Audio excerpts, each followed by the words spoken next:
For centuries, the story of the Americas has been a masterclass in propaganda. Colonial myths, academic distortion, and erasure, all sold as history. Today, we're not just fact-checking, we're tearing down the foundation of a worldview built on our erasure. Let's break down 5 core myths: simplicity, wilderness, origins, knowledge, and disappearance. Because what you're about to learn will change how you see this continent. The first myth, that indigenous peoples were primitive tribes waiting for civilization.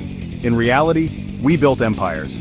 Cahokia, in present-day Illinois, was bigger than London in 1250 AD, with tens of thousands of residents and monumental architecture.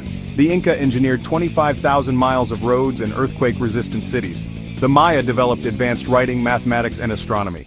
These were complex societies. Rome, Greece, and Egypt of the Americas. Why erase this? Because you can't justify conquest if you're invading civilizations. The myth of simplicity was a colonial marketing campaign to turn brutal takeover into a civilizing mission. It's time to call it what it was, a cover-up. Myth 2, the untouched wilderness. The Americas weren't wild. They were a continent-sized garden, managed by indigenous peoples for millennia. The Amazon? Up to 10% is ancient human-made food forest. On the plains, controlled burns shaped the land for bison. In the east, forest gardens provided food and medicine. These were acts of ecological engineering, not passive existence. The wilderness myth justified land theft. If land was unused, it could be claimed. Colonizers had to pretend the garden was a wasteland to justify taking it. The truth, we were architects of the land. The third myth, that we're recent arrivals, biologically doomed. Evidence shows we've been here for over 20,000 years with complex migrations and deep roots. Disease was devastating, but conquest, violence, and displacement were just as deadly. Our story is one of survival, not disappearance.